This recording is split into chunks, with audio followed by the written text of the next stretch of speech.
সরকার চেষ্টা করছে বিভিন্ন বিশেষজ্ঞদেরকে নিয়ে, যাতে আমরা একটি পূর্ণাঙ্গ সঠিক মুক্তিযুদ্ধের তালিকা, মুক্তিযোদ্ধাদের তালিকা তৈরি করতে পারি। বাংলাদেশে অনেক ভুয়া মুক্তিযোদ্ধা আছে। আওয়ামী লীগের কর্মীদেরকে পুনর্বাসন করছে এই আওয়ামী লীগ সরকার, তাদেরকে মুক্তিযোদ্ধা হিসেবে নিয়োগ দিয়ে মাসে 20,000 টাকা ভাতা পায়। আমার মাননীয় প্রধানমন্ত্রী মহোদয়ের কাছে প্রশ্ন, এই ভুয়া মুক্তিযোদ্ধাদেরকে যাচাই বাছাই কমিটি করে ছাঁটাই করা হবে কিনা, এবং এই ভুয়া মুক্তিযোদ্ধাদের যদি যাচাই বাছাই করার জন্য ছাঁটাই কমিটি করা হয়, তাইলে সেখানে যেন মাননীয় সংসদ সদস্যদেরকে অন্তর্ভুক্ত করা হয় উপদেষ্টা হিসেবে। মাননীয় স্পিকার, আপনাকে ধন্যবাদ। ধন্যবাদ মাননীয় সদস্য। মাননীয় প্রধানমন্ত্রী। মাননীয় স্পিকার, আমার মনে হয় আপনার মাধ্যমে আমি মাননীয় সংসদ সদস্যকে বলতে চাই, খুব সম্ভবত আপনি যা বললেন এটা বোধহয় প্রবাবলি একটা স্টেটমেন্ট হয়েছে, ঠিক প্রশ্ন মনে হয়নি। তারপরেও আমি বলতে চাই, আমি মনে হয় আপনি মূল যে প্রশ্নটি করেছিলেন সেখানে প্রথমেই আমি বলেছি, দেশ স্বাধীনের পরে যাদের দায়িত্ব ছিল সঠিক শহীদদের, মুক্তিযোদ্ধাদের লিস্টটি প্রণয়ন করা, তারা সেটিকে রাজনৈতিকভাবে উপস্থাপন করেছে, তারা নিরপেক্ষভাবে সঠিকভাবে তারা করেনি। এবং আপনার স্টেটমেন্টের দ্বিতীয় পর্যায়ে যেটা আপনি বলেছেন, আমরা এরই মধ্যে মুক্তিযুদ্ধ বিষয়ক মন্ত্রণালয় তারা বিশেষজ্ঞ ব্যক্তিদেরকে নিয়ে কমিটির মতন করে গঠন করেছে, যেখানে আমরা চেষ্টা করব আপনি যেই বিষয়টি উল্লেখ করেছেন সেইখানে সঠিক যারা মুক্তিযুদ্ধ, সঠিক যারা শহীদ, তাদেরকে চিহ্নিত করার জন্য। ধন্যবাদ মাননীয় স্পিকার। ধন্যবাদ মাননীয় প্রধানমন্ত্রী। আমরা একটা সম্পূরক প্রশ্ন নিচ্ছি। কুড়িগ্রাম 1 আসন থেকে নির্বাচিত মাননীয় সদস্য মোহাম্মদ আনোয়ারুল ইসলাম, দয়া করে প্রশ্ন করবেন। ধন্যবাদ আপনাকে। আসসালামু আলাইকুম ওয়া রাহমাতুল্লাহ। মাননীয় স্পিকার, আপনাকে ধন্যবাদ।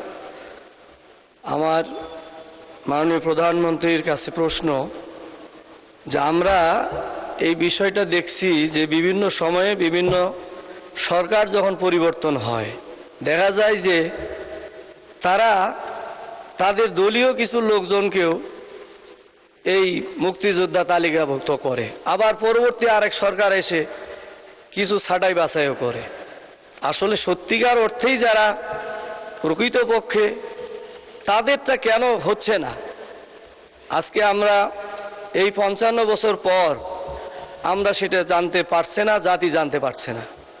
এই জন্য আমার প্রশ্নটা এইটাই যে এই বর্তমান সরকারের এই পরিকল্পনা আছে কিনা যে সঠিক একেবারে পুঙ্খানুপুঙ্খভাবে বিশ্লেষণ করে, যাতে করে যারা প্রকৃতপক্ষে মুক্তিযোদ্ধা তাদেরকে চিহ্নিত করে তাদেরকে তালিকাভুক্ত করা, আর যারা মুক্তিযোদ্ধা নয়, যারা বিভিন্নভাবে দলীয়করণের মাধ্যমে হয়েছে তাদেরকে ছাঁটাই করে একটা প্রকৃত মুক্তিযোদ্ধা তালিকা জাতির কাছে প্রকাশ করার পরিকল্পনা আছে কিনা, এটি আমার প্রশ্ন। মাননীয় স্পিকার, আপনাকে ধন্যবাদ। ধন্যবাদ মাননীয় সদস্য। মাননীয় প্রধানমন্ত্রী। ধন্যবাদ মাননীয় স্পিকার। মাননীয় সংসদ সদস্য, আপনার প্রশ্নের পরিপ্রেক্ষিতে আমি বলতে চাই, আপনাকে একটু আমি স্মরণ করিয়ে দিতে চাই, বাংলাদেশ জাতীয়তাবাদী দল হচ্ছে শহীদ রাষ্ট্রপতি জিয়াউর রহমানের গঠিত দল। মাননীয় সংসদ সদস্য, আপনাকে একই সাথে আমি স্মরণ করিয়ে দিতে চাই, শহীদ রাষ্ট্রপতি জিয়াউর রহমান একজন মুক্তিযোদ্ধা ছিলেন, মাঠে থেকে যুদ্ধ করেছেন, এবং শুধু তাই নয়, শহীদ রাষ্ট্রপতি জিয়াউর রহমান স্বাধীনতার ঘোষণাও দিয়েছিলেন। বর্তমানে দেশ পরিচালনার দায়িত্বে বাংলাদেশ জাতীয়তাবাদী দল রয়েছে, এবং একটু আগেই বললাম এই দল বীর মুক্তিযোদ্ধা, স্বাধীনতার ঘোষক শহীদ রাষ্ট্রপতি জিয়াউর রহমানের দ্বারা গঠিত এই দল। খুব স্বাভাবিকভাবেই বাংলাদেশ জাতীয়তাবাদী দল বিশ্বাস করে মনে প্রাণে যে মুক্তিযোদ্ধা এবং মুক্তিযুদ্ধের প্রতি তাদের দায়িত্ব, পবিত্র একটি দায়িত্ব রয়েছে। এবং সে কারণেই আমি একটু আগেই আমার মূল প্রশ্নে এবং একই সাথে সম্পূরক প্রশ্নে আমি বলেছিলাম যে যাদের দায়িত্ব ছিল দেশ স্বাধীনের পরে একটি সঠিক নিরপেক্ষ তালিকা তৈরি করা মুক্তিযোদ্ধাদের, তারা সেটি করেনি। পরবর্তীতেও বিভিন্ন সময়ে এই লিস্ট তৈরিতে বিভিন্ন রকম সমস্যা তৈরি হয়েছে।